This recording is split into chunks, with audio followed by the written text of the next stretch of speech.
శ్రీ విష్ణు రూపాయ నమశివాయ. రాఘవేంద్ర స్వామి చరిత్రలో ఇప్పుడు ఆఖరి ఎపిసోడ్కి వచ్చేసాం. మనకి ఇంతకు ముందు ఎపిసోడ్ల నుంచి చాలా ప్రశ్నలు ఉండిపోయాయి కదా, అవన్నీ ఇప్పుడు పరిష్కారం దొరుకుతాయి మనకి. ఇవన్నిటికి వెళ్ళే ముందు మీకు ముఖ్యంగా ఒక కథ చెప్పాలి. అదేంటంటే, బ్రహ్మగారి దగ్గర శంఖకర్ణుడు అని ఒక సత్యలోకపు వాసి ఒక అతను ఉండేవాడు.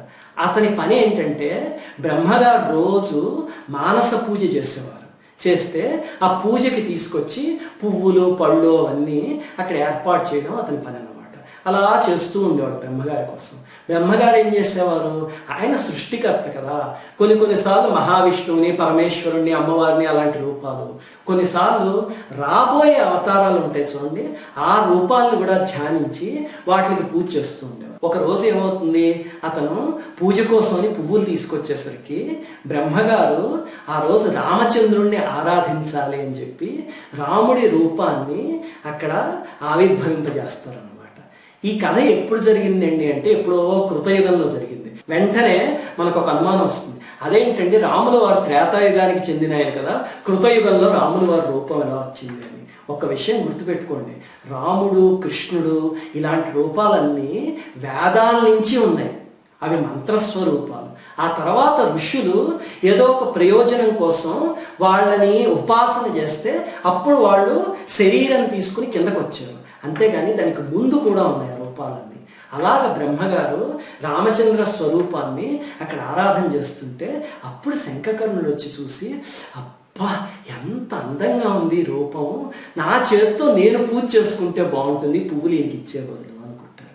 వెంటనే బ్రహ్మగారు ధ్యానంలో ఉన్నాయని కాస్త కళ్ళు తెరిచి, నీకు మానవుడిలాగా ఆశ పుట్టింది, అందుకని నీకు ఇంకా సత్యలోకంలో ఉండడానికి అవకాశం లేదు, నువ్వు కిందకి వెళ్ళిపో అంటారు. అంటే, అయ్యో స్వామి నేను వదిలి ఉండలేను సత్యలోకాన్ని అంటే, కుదరదు, నీలో ఆశ పుట్టింది కదా, వెళ్ళిపో కిందకి అంటారు. అప్పుడు అతను అంటాడు, స్వామి అలా అయితే సరేను, మరి ఏ రూపాన్ని చూసైతే నేను ఇంత ఆశపడ్డానో ఆ రూపాన్ని పూజించుకునే అదృష్టాన్ని నాకు అనుగ్రహించండి, కనీసం ఆ అదృష్టమైనా దక్కితే దానికోసమే కదా ఈ శాపం తెచ్చుకున్నది అంటాడు. అప్పుడు బ్రహ్మగారు సర్లే అది లోక కళ్యాణం కోసం అని చెప్పి అప్పటికప్పుడు విశ్వకర్మని పిలిచి ఒక అద్భుతమైన రాముడి విగ్రహం చేయిస్తారు. అదే మూలరాముడు అంటే. ఆ విగ్రహం రాముల వారి అవతారం కన్నా ముందే ఉన్న రాముడి విగ్రహం అనమాట. అంటే శివుడికి ఆత్మలింగం ఎలాగో అలాగా రాముల వారి మొట్టమొదటి విగ్రహం సృష్టిలో ఆ మూలరాముడి విగ్రహమే. ఆ తర్వాత ఈ శంఖకర్ణుడు నిజంగానే భూమి మీద పుడతాడు. ఎవరిలా పుడతాడు అంటే ప్రహ్లాదుడిలా పుడతాడు. ప్రహ్లాదుడి పూర్వజన్మ ఈ శంఖకర్ణుడు అనమాట. సత్యలోకపు వాసి కాబట్టే ప్రహ్లాదుడికి చిన్నప్పటి నుంచి అంత భక్తి, అంత విష్ణుమూర్తి అంటే ప్రీతి. ఆ తర్వాత ఇంకొక జన్మలో అంటే ద్వాపర యుగంలో బాహ్లీకుడు అని ఒక రాజు కింద పుడతాడు. ఆ తర్వాత కలియుగంలో మొట్టమొదట వ్యాసరాయల వారి కింద పుడతారు. ఆ వ్యాసరాయల వారు కూడా చాలా గొప్ప ఆయన గురించి మనం ఇంకొక వీడియో చేసుకుందాం. తర్వాత రాఘవేంద్ర స్వామి కింద పుడతారు అన్నమాట. ఆ శంఖకర్ణుడి జన్మ పరంపర ఇదంతా. ఈ రాఘవేంద్ర స్వామి కూడా ఊరికే పుట్టడం కాదు, ఈయన తండ్రి గారు తిమ్మన్న భట్టు అని, తల్లిగారు గోపికాంబ అని, వాళ్ళకి ఒక మగపిల్లవాడు ఒక ఆడపిల్ల పుట్టాక వాళ్ళు కారణ జన్ముడిని ఎవరినైనా కనాలి, అతని వల్ల లోకం అంతా పులకించిపోవాలి, అలాంటి కొడుకు కావాలి అని చెప్పి తిరుమల వెళ్ళి వెంకటేశ్వర స్వామికి సంవత్సరాల పాటు సేవ చేస్తారు. చేస్తే అప్పుడు స్వామి కల్లో కనిపించి, నా అనుగ్రహంతో మీకు ఒక పిల్లవాడు పుడతాడు అని చెప్తారనమాట. అలా పుట్టిన పిల్లవాడు రాఘవేంద్ర స్వామి. ఇప్పుడు మనకి ఒక అనుమానం వస్తుంది, మరి అలా అయితే ఆమె జన్మలన్నీ బాగానే ఉన్నాయి, ఆ విగ్రహం ఏమైంది అని.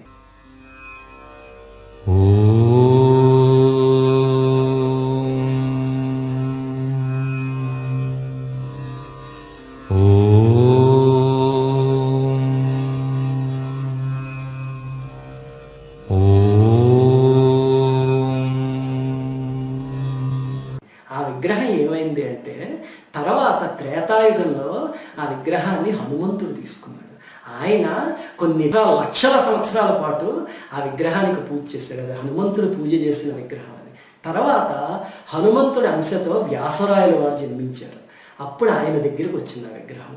ఆ వ్యాసరాయల వారి తర్వాత జన్మ రాఘవేంద్ర స్వామి కాబట్టి ఆ మఠంలోంచి అలాగా రాఘవేంద్ర స్వామి దగ్గరికి వచ్చింది. అందుకే రాముల వారు ఈయన గురువు గారికి కల్లో కనిపించి ఆ విగ్రహానికి రాఘవేంద్రుడు పూజ చేస్తుంటే అందుకోవాలని ఉందంటారు. ఎందుకంటే శంఖకర్ణుడి జన్మ కదది, అతనికి ఆ పూజ చేయాలనే కోరిక ఈ రకంగా తీరింది. అది రాఘవేంద్ర స్వామి పూర్వజన్మ.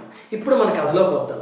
ఇప్పుడు ఈ మాంచాల గ్రామం రాగానే ఆ హోమగుండం చూసి స్వామి ఎందుకంత పొంగిపోయారు అంటే, ఇది వరకు అక్కడ ప్రహ్లాదుడు కూర్చుని హోమం చేశాడు.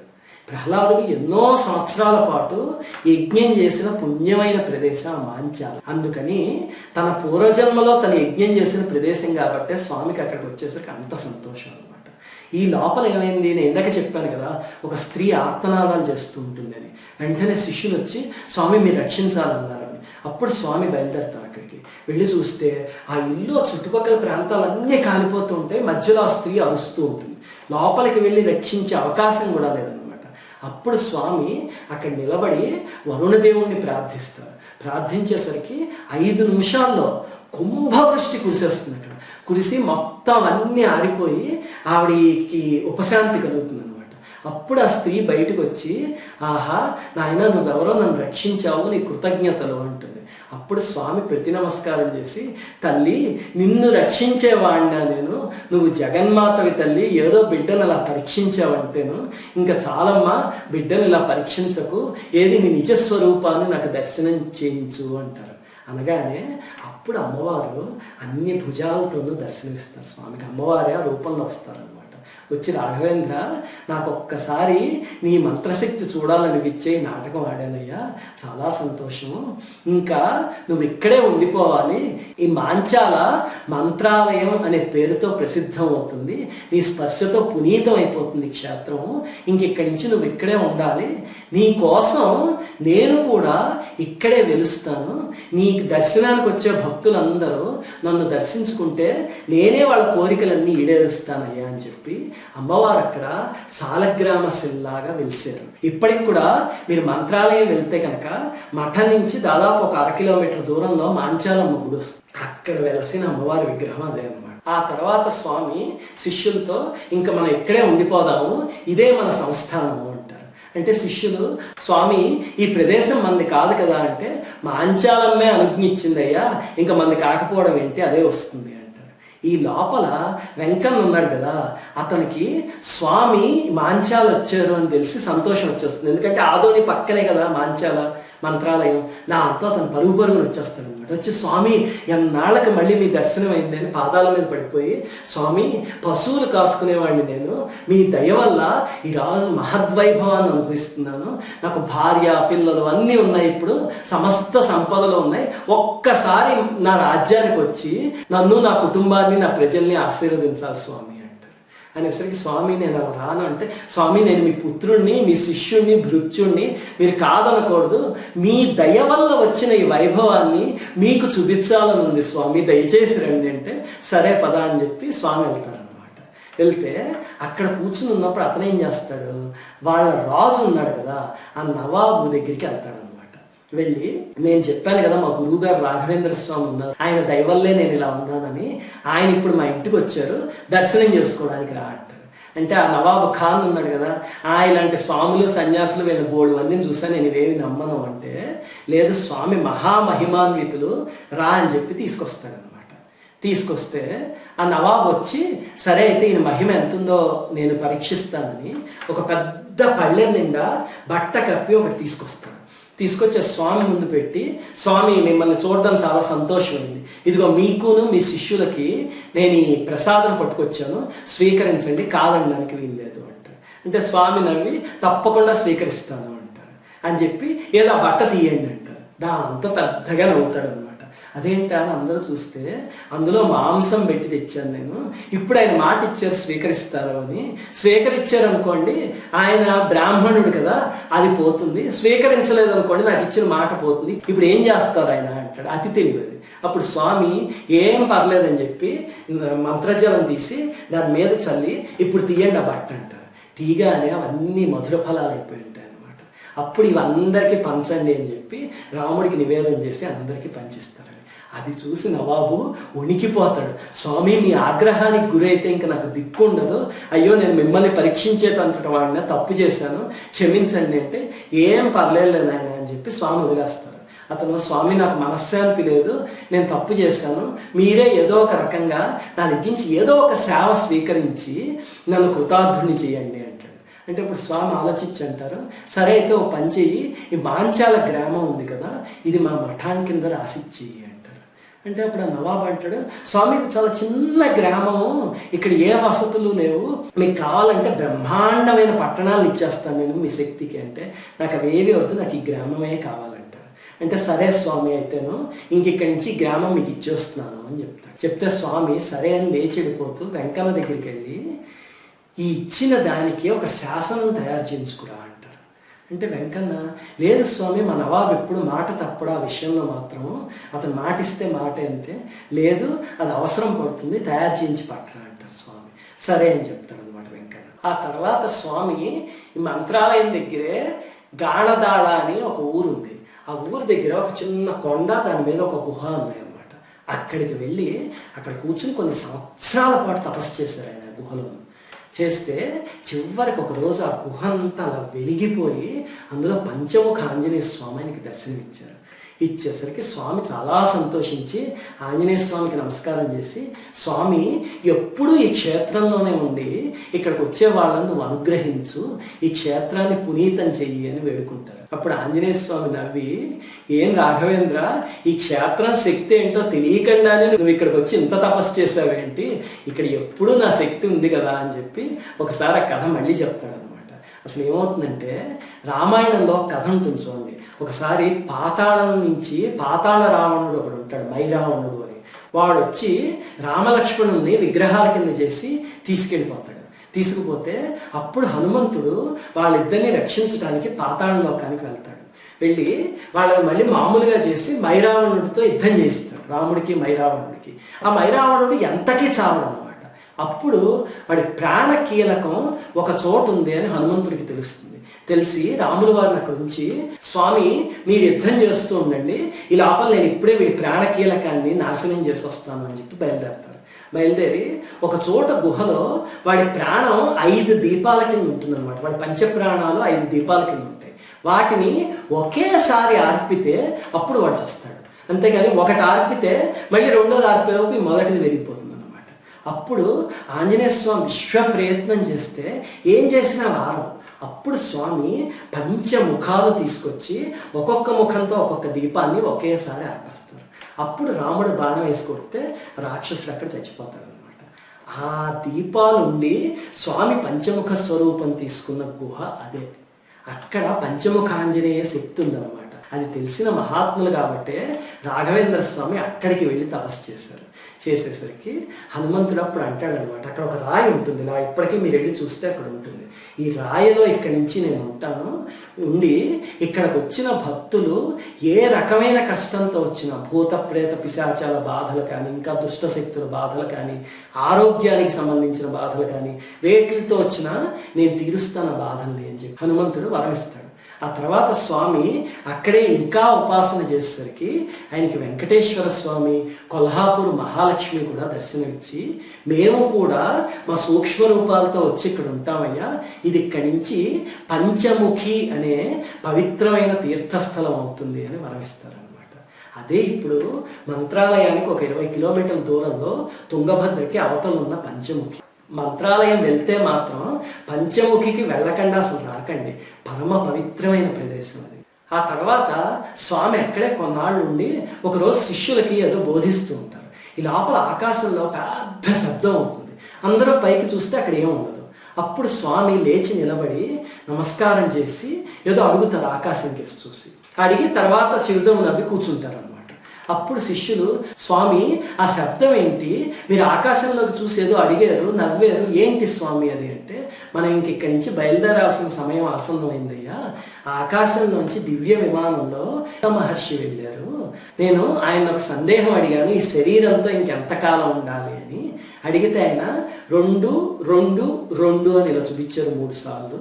అందుకని ఇంకా సమయం ఆసన్నమైంది, పదండి మనం మంత్రాలయం వెళ్దాము అంటారు. అంటే అప్పుడు శిష్యులు, స్వామి మరి ఆ 2:2:2కి అర్థం ఏంటి అంటే, ఏమీ లేదు, ఇంకా నా అవతారం 2 సంవత్సరాల 2 నెలల 2 రోజులు మాత్రమే ఉంటుంది ఈ శరీరంతోనూ, అందుకని పదండి అక్కడికి వెళ్దామని చెప్పి మంత్రాలయం వచ్చేస్తారు స్వామి. ఇంకా అక్కడి నుంచి మంత్రాలయంలోనే ఉంటారనమాట స్వామి. అప్పుడు ఒకరోజు అప్పణాచార్యులకి బాధ వచ్చి ఇంకా సమయం దగ్గరికి వస్తూ ఉంటుంది. అప్పుడు ఆయన అంటాడు, స్వామి నాకు మీరు ఒక వరం ఇవ్వాలి అని. అంటే ఏంటయ్యా అంటారు. అంటే మీరు అవతారం చాలించేస్తారేమో అని నాకు భయం వేస్తుంది, మీరు ఎప్పటికీ శరీరంతో ఉండాలి, 300 ఏళ్ళు ఉండాలి, మేమందరం వెళ్ళిపోవాలి కానీ మీరు ఉండాలి, మీరు వెళ్ళిపోవడం మేము చూడలేము స్వామి, వద్దు అంటారు. అంటే స్వామి, నాయన శరీరం వస్తే అది పడిపోవాల్సిందే, కానీ శరీరం వెళ్ళిపోయినంత మాత్రాన నేను ఎక్కడికి వెళ్ళిపోతాను, నేను ఇక్కడే ఉంటాను కదా అంటే, లేదు స్వామి నేను పక్కన ఉండగా మిమ్మల్ని వెళ్ళనివ్వను అంటాడు. అంటే స్వామి సర్లే అలా అయితే తథాస్తు అంటాడు. అతను పొంగిపోతాడు, అమ్మయ్య ఎప్పుడు అక్కడే ఉందాము, ఇంక అసలు ఆయన వెళ్ళనివ్వద్దు అని. ఈ లోపల ఏమవుతుంది, స్వామి దివాన్ వెంకన్న ఉన్నాడు కదా, అతన్ని పిలిచి, వెంకన్న నేను బృందావనంలోకి వెళ్ళాల్సిన సమయం ఇంక దగ్గర పడుతుంది కదా, అందుకని నా కోసం ఒక రాతి బృందావనాన్ని చెక్కించు అని అడుగుతారు. అడిగి ఒక మాట చెప్తారు, ఈ విషయం మాత్రం అప్పణాచార్యులకి తెలియనివ్వకు అని. అంటే సరే స్వామి అని చెప్పి ఒక రాయి తీసుకొచ్చి ఒక అందమైన బృందావనం చెక్కిస్తాడు. చెక్కిచ్చి స్వామిని పిలిచి, స్వామి ఇదిగో బృందావనం అని చూపిస్తే, స్వామి చూసి బాగానే ఉంది కానీ ఇది కాదు నాకు కావాల్సింది, నేను ఉండాలి అంటే అది వేరే రాయితో ఉండాలి అని పదని చెప్పి వెంకన్నని తీసుకెళ్ళి అక్కడ మాధవరం వాగు అని ఒక ప్రదేశం ఉంది మంత్రాలయం దగ్గర, అక్కడ ఒక పెద్ద రాయి ఉంటుంది, దాన్ని చూపించి దానికి నమస్కారం చేసి ఈ రాయితో చెక్కిచ్చు అంటారు. అంటే ఏంటి స్వామి రాయ అంటే, త్రేతాయుగంలో శ్రీరామచంద్రమూర్తి ఇటు పక్క నుంచి వచ్చినప్పుడు కాసేపు ఈ రాయి మీద విశ్రమించారు, ఈ రాయి చాలా పవిత్రమైంది, దీన్ని తీసుకెళ్ళి చెక్కిచ్చు అంటారు. అంటే అప్పుడు దివాన్ సరే అని చెప్పి దాంతో ఒక బృందావనం చెక్కిస్తారు. చెక్కించాక చాలా అందంగా వస్తుంది అనమాట. అప్పుడు అందులోంచి ఇంకా 2 రాళ్ళు మిగిలిపోతాయి. మిగిలిపోయేసరికి స్వామిని పిలిచి, ఇదిగో స్వామి బృందావనం పూర్తి అయిపోయింది, ఇప్పుడు ఆ పాత బృందావనం ఏం చేయమంటారు, ఇంతకు ముందు చెక్కిచ్చింది అంటే, అది కూడా ఉంచు, నా తర్వాత నా మునిమనవుడు వచ్చి అందులో ఉంటాడు అని చెప్తారన్నమాట స్వామి. తర్వాత ఈ మిగిలిన 2 రాళ్ళు ఏం చేయమంటారు అంటే, ఒక రాతితో హనుమంతుని చెక్కించి నా బృందావనానికి సరిగ్గా ఎదురుగుండా ప్రతిష్ఠించాలి నా తర్వాత అంటారు. అంటే సరే స్వామి మరి 2వ రాయి అంటే, అమ్మ 2వ రాయి మాత్రం ఉంచు, దాంతో చాలా ఉపయోగం ఉంది, తర్వాత చెప్తాను అంటారు. తర్వాత స్వామి ఒకరోజు అప్పణాచార్యని పిలిచి, నాయన నువ్వు వెళ్ళి తీర్థయాత్రలు చేసుకుంటా అంటారు. అంటే ఎందుకు స్వామి అంటే, లేదు దానివల్ల నీకు ఎంతో శక్తి వస్తుంది, వెళ్ళి ఒక 15 రోజుల్లో వచ్చాయంటే, సరే స్వామి మీ అనుజ్ఞ అయింది కదా అని చెప్పి అప్పణాచార్య బయలుదేరతారు. ఆయన వెళ్ళాక అప్పుడు స్వామి ప్రకటిస్తారు, శ్రావణ మాసం కృష్ణపక్షం విధియ రోజు ఇంకా నేను బృందావనంలో సశరీరంగా ప్రవేశిస్తాను అని. అది విని శిష్యులందరూ బాధపడతారు అనమాట. మీరు ఎందుకయ్యా బాధపడతారు, నేను ఈ శరీరంతోనే ఉండాలా, 700 సంవత్సరాల పాటు ఈ బృందావనం నుంచి మీ అందరినీ కాపాడుతాను నేను, అందులో ఎటువంటి సందేహం లేదు, ఏ రకమైన సమస్యలు ఉన్నా, మతిభ్రమణం కానీ, ఆరోగ్యం బాగోలేకపోవడం, పిల్లలు లేకపోవడం, లేకపోతే ఆర్థికమైన సమస్యలు, ఏ రకమైన సమస్య అయినా ఉన్నవాళ్ళు నా ఇంటికి వచ్చి భక్తితో నన్ను సేవిస్తే వాళ్ళని ఎప్పుడూ ఉత్తి చేతులతో నేను వెనక్కి పంపను అని రాఘవేంద్ర స్వామి అభయం ఇచ్చారు. ఆ తర్వాత శ్రావణ మాస కృష్ణపక్ష విధియ రోజు స్వామి ఉదయాన్నే లేచి మూలరాముడికి కొన్ని గంటల పాటు అభిషేకం చేస్తారు. చేసి, స్వామి ఎప్పుడో కోరుకున్నందుకు చివరికి ఈ జన్మనిచ్చి ఇలా కోరికను తీర్చావా, చాలా సంతోషం, ఎప్పటికీ మఠంలోనే ఉండి వచ్చిన వాళ్ళందరినీ ఆశీర్వదిస్తూ అని వేడుకొని, నేను ఇంక బృందావనంలోకి వెళ్ళే సమయం ఆసన్నమైంది, అందులో శాలిగ్రామ శిలలు తీసుకొచ్చి వెయ్యండి అంటే, అప్పుడు ఆ దివాను 1200 శాలిగ్రామాలని తెప్పించి ఆ బృందావనం అంతా నింపుతారు. అప్పుడు స్వామి లోపలికి వెళుతూ, నేను ఇందులోకి వెళ్ళాక మొత్తం మూసేయండి, కానీ నా జపమాల దగ్గర మాత్రం ఒక చిన్న ఖాళీ ఉంచండి, ఎప్పుడైతే నా జపమాల ఆగిపోతుందో అప్పుడు అది కూడా మూసేసి మొత్తం బంధించేయండి అంటారు. స్వామి లోపలికి వెళుతూ అక్కడ చిన్న పిల్లవాడు ఉంటాడు, అతన్ని ఆశీర్వదించి, ఈ పిల్లవాడు నా తర్వాత 5వ తరంలో ఈ పీఠానికి అధిపతి అవుతాడు అని చెప్తారు. అతను రాఘవేంద్ర స్వామి గారి అన్నగారి మునిమనవుడు అనమాట. పూర్వాశ్రమంలో అన్నగారు ఉన్నారు కదా, ఆయన మునిమనవుడు. ఆ తర్వాత ఈ పిల్లవాడు 1728లో ఆ పీఠాన్ని అధిరోహిస్తారు. ఆయనే వాదీంద్ర తీర్థులు అని మహాత్ములు. మీరు రాఘవేంద్ర స్వామి బృందావనం వస్తూ ఉంటే పక్కనే ఇంకో బృందావనం కనిపిస్తుంది. అదే ఈయనదనమాట. ఆ మొట్టమొదటి చెక్కిన బృందావనం అదే. తర్వాత ఈ మునిమనోడు వాదేంద్ర తీర్థులు వారు వెళ్ళిపోతారు అందులోకి. ఆ తర్వాత అసలు సమయం ఆసన్నం అవుతుంది. స్వామి బృందావనంలోకి వెళ్ళిపోతారు, భక్తులు మూసేస్తూ ఉంటారు. ఈ లోపల ఏమవుతుంది, ఈ అప్పణాచార్యుల వారు తీర్థయాత్రలకు వెళ్ళారు కదా, ఆయనకి ఎక్కడో దారిలో తెలుస్తుంది అనమాట రాఘవేంద్ర స్వామి లాగా సజీవ సమాధి అయిపోతున్నారు అని. దాంతో వెంటనే పాపం ఉరుకులు పరుగుల మీద ఆ ఊరు ఎక్కడున్నారో అక్కడి నుంచి వెనక్కి వచ్చేస్తారు. అయ్యో స్వామి, నేను ఎంత తప్పు కోరుకున్నాను, నేను దగ్గర ఉన్నప్పుడు మీరు సమాధి అవ్వడానికి కుదరదు అని చెప్పాను, ఆ మాట నిలబెట్టుకోవడానికి నన్ను దూరంగా పంపించేశారా, అయ్యో నాకు ఆఖరి దర్శనం కూడా దక్కదా అని చెప్పి పాపం ఏడుస్తూ వస్తారన్నమాట. సరిగ్గా ఆయన తుంగభద్ర అవతల ఒడ్డుకు వచ్చేసరికి ఇక్కడ బృందావనంలో ఉన్న స్వామి చేతిలో జపమాల ఆగిపోతుంది. ఆగిపోగానే అది కూడా మూసేస్తారు వాళ్ళు. అక్కడ తుంగభద్ర ఏమో పొంగిపోతుంది, పూర్తిగా పొంగిపోయేసరికి ఇంకా ఈ అప్పణాచార్యులకి ఏం చేయాలో తెలియక అప్పటికప్పుడు రాఘవేంద్ర స్వామి మీద ఒక స్తోత్రం చెప్తారనమాట. 32 శ్లోకాలున్న అద్భుతమైన స్తోత్రం అది. ఆ స్తోత్రం చెప్తూ ఉంటే మధ్యలోకి వచ్చేసరికి తుంగభద్ర నది ఇలా 2 పాయల కింద చీలిపోయి ఆయనకి దారిస్తుంది. ఇస్తే పరిగెత్తుకుని బృందావనానికి వచ్చేసరికి అప్పటికి 32వ శ్లోకంలో 3 పాదాలు చెప్తారు. ఇంకా ఆఖరి పాదం 7 అక్షరాలు ఉంటాయి. అక్కడికి వచ్చి చూసేసరికి స్వామి బృందావనంలోకి వెళ్ళిపోయారు, ఇంకా లేరు అని తెలిసి అంతే అక్కడ పడిపోయి వీళ్ళ ఏడ్చేస్తారు అనమాట. గొంతు గద్గదం అయిపోతుంది, ఇంకా చెప్పలేకపోతారు. అప్పుడు అందరూ ఆ స్తోత్రాన్ని పూర్తి చేయండి అంటే నేను చెయ్యలేను ఇంకా అని చెప్పి అలా ఉండిపోతే అప్పుడు బృందావనం నుంచి స్వామి సాక్షి హయస్తోత్రహి అంటారు. అంటే ఈ స్తోత్రానికి హయగ్రీవుడే సాక్షి అని అనమాట. ఆ మాట చెప్పి రాఘవేంద్ర స్వామి ఆ స్తోత్రాన్ని పూర్తి చేస్తారు. ఆ స్తోత్రం ఇప్పటికీ మంత్రాలయంలో చదువుతారు, మహాశక్తివంతమైన స్తోత్రం. కానీ స్త్రీలు చదవకూడదు స్తోత్రాన్ని, పురుషులు చదువుతుంటే వాళ్ళ పక్కన కూర్చోవచ్చు. ఆ స్తోత్రము శ్రీపూర్ణ బోధ గురుతీర్థ పయోధ్యపార అని మొదలవుతుంది. 32 శ్లోకాలు ఉంటాయి. ఆ తర్వాత అప్పణాచార్యులు గారు మీరు లేని మంత్రాలయం ఇంక నాకు వద్దని కన్నీరు మున్నీరుగా ఏడ్చేసి ఆ బెచ్చాలి వెళ్ళిపోయి అక్కడ స్వామి ఇంక నాకు ఈ బ్రతుకెందుకు మీరు లేకపోతే అని చెప్పి బాధపడతారు. అప్పుడు స్వామి మళ్ళీ కనిపించి సశరీరంగాను అప్పణాచార్య ఇన్ని సంవత్సరాలు నాతో ఉన్నావే, నేనంటే ఈ శరీరానికి పరిమితం అనుకుంటున్నావు, నువ్వు ఎందుకయ్యా బాధపడతావు, నేను ఎప్పుడూ నీతోనే ఉంటాను అంటే స్వామి మీరు ఇక్కడే ఈ బిచ్చాలిలోనే ఉండాలి అని అడుగుతారు ఆయన. సరే అయితేనంటే మీకు ఇక్కడే ఒక బృందావనాన్ని నిర్మిస్తాను స్వామి అంటారు ఆయన. అంటే అప్పుడు రాఘవేంద్ర స్వామి సరే అయితే దివాన్ వెంకన్న దగ్గర ఒక రాయి ఉంది, వెళ్ళి పట్టరా అంటారు. అప్పుడు ఈయన వెళ్తే ఇందాక రాములు వారు కూర్చున్న రాయిలో ఒక ముక్క మిగిలిపోయింది కదా, దాన్ని ఇస్తారనమాట దివాన్. దాంతో ఒక బృందావనం చెక్కించి దాన్ని అక్కడ పెడతారు. ఇప్పటికి కూడా మీరు భిక్షాలి వెళ్తే అక్కడ 6 బయట ఉంటుంది ఆ బృందావనం. మిగతా రాఘవేంద్ర స్వామి బృందావనాలు అన్నింటికి పైన మందిరం ఉంటుంది, కానీ ఈ ఒక్కటి మాత్రం 6 బయట ఉంటుంది. అప్పుడు అప్పణాచార్యుల వారు అక్కడ బృందావనాన్ని ప్రతిష్ఠించాక స్వామి జ్యోతి స్వరూపంలో ఎన్నో రోజులు వచ్చి ఈయన ధ్యానం చేసుకుంటుంటే ఆ బృందావనం దగ్గర ఉండేవారు. అప్పుడు ఈయనకి మనసు శాంతించి ఓహో నా గురువు నన్ను వదిలేసి వెళ్ళిపోలేదు, ఎప్పుడు నాతోనే ఉన్నారు అని ధైర్యం వస్తుంది. ఇప్పటికి కూడా అప్పణాచార్యుల వారి వంశీయులు ఆ బృందావనాన్ని ఆరాధిస్తూ ఉంటారు. మంత్రాలయం వెళ్తే మాత్రం ఆ భిక్షాలికి వెళ్ళకుండా అసలు రావద్దు మీరు. అంత పవిత్రమైన శక్తివంతమైన ప్రదేశం అది. అక్కడికి వెళ్తే ఆ నాగేంద్రుణ్ణి, హనుమంతుణ్ణి, అలాగే బృందావనాన్ని అవన్నీ చూసి రావచ్చు. చాలా అద్భుతంగా ఉంటుంది తుంగభద్ర పక్కనే. అసలు మన అందరం ఎంతో అదృష్టవంతులం. ఎందుకంటే రాఘవేంద్ర స్వామి చెప్పారు కదా, నేను ఇంకా బృందావనంలో 700 సంవత్సరాల పాటు ఉండి భక్తులందరినీ అనుగ్రహిస్తూ ఉంటాను అని. ఇప్పటికీ 413 సంవత్సరాలు పూర్తయిపోయింది. ఇంకా కొన్ని సంవత్సరాలే మిగిలి ఉన్నాయి.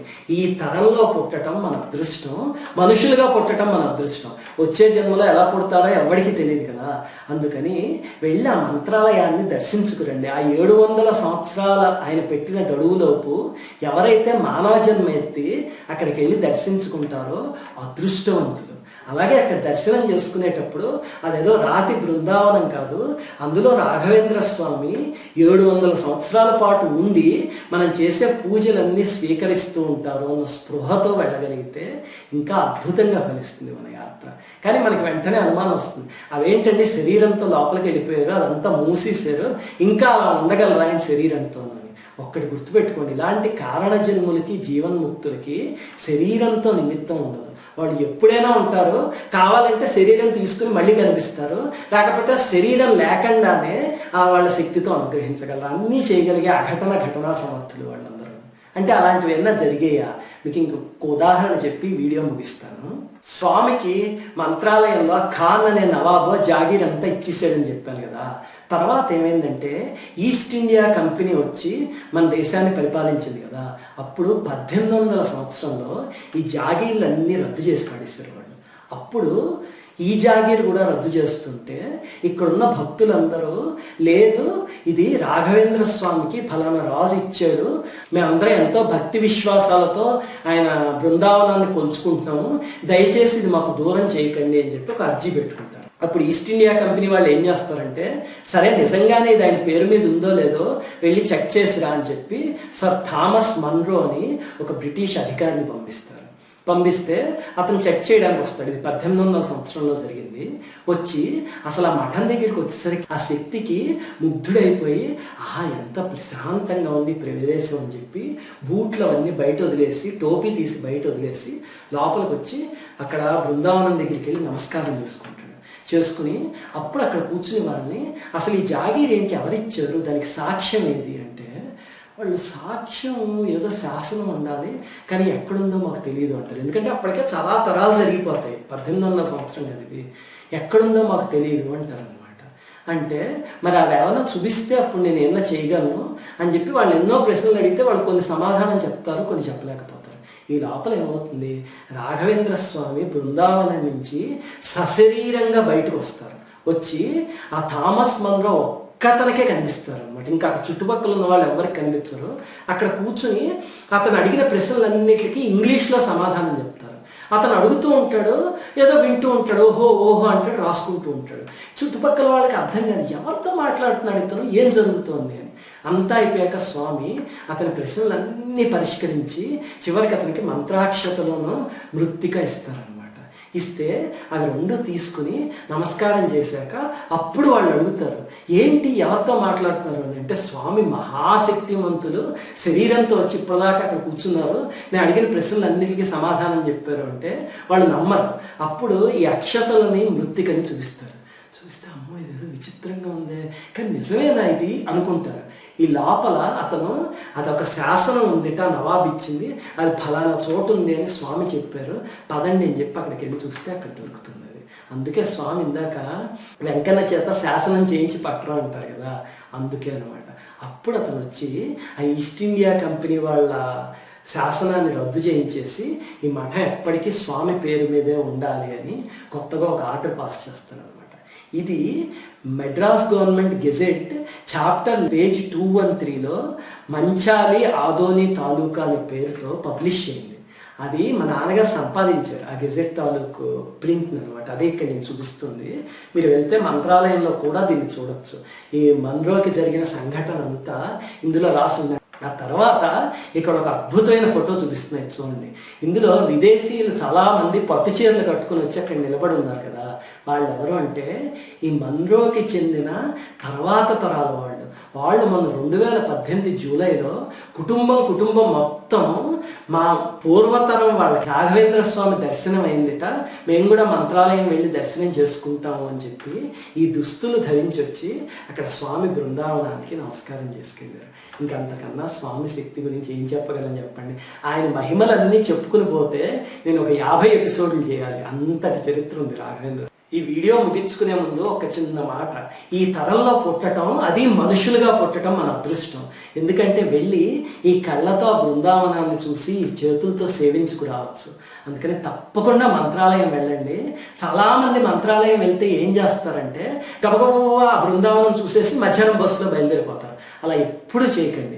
అలాంటి పుణ్యక్షేత్రాల్లో వీలైతే ఒక రాత్రి కానీ లేకపోతే 3 రాత్రులు కానీ నిద్ర చేయండి. అందుకని అక్కడికి వెళ్ళి రాఘవేంద్ర స్వామి బృందావనాన్ని సేవించుకుని కుదిరితే అభిషేకంలో పాల్గొని, అలాగనే అక్కడ పక్కనే ఉన్న బెచ్చాలి గ్రామానికి వెళ్ళి అక్కడ ఉన్న ప్రదేశాలన్నీ చూసి లీలలను తలుచుకుని పంచముఖికి వెళ్ళి అక్కడ కూడా ఆంజనేయ స్వామి ఆశీస్సులు తీసుకుని అన్నీ చేసి అప్పుడు ఇంటికి వెళ్ళండి. అలాగే అక్కడ పూజారిలో మృత్తికి ఇస్తారు, మూల మృత్తిక. అది చాలా పవిత్రమైంది. దాన్ని మాత్రం నేల మీద ఎక్కడా పెట్టకండి. ఈ వీడియోని అప్పుడే క్లోజ్ చేయొద్దు. ఈ వీడియో కనుక మీకు నచ్చినట్టయితే ఇలాంటి మరిన్ని వీడియోస్ చూడాలనుకుంటే మా ఛానల్కి సబ్స్క్రైబ్ చేయండి. కింద ఉన్న సబ్స్క్రైబ్ బటన్ పైన క్లిక్ చేయండి. మేము చేసే కొత్త వీడియోస్ గురించి మీకు తొందరగా తెలుస్తుంది. Thank you.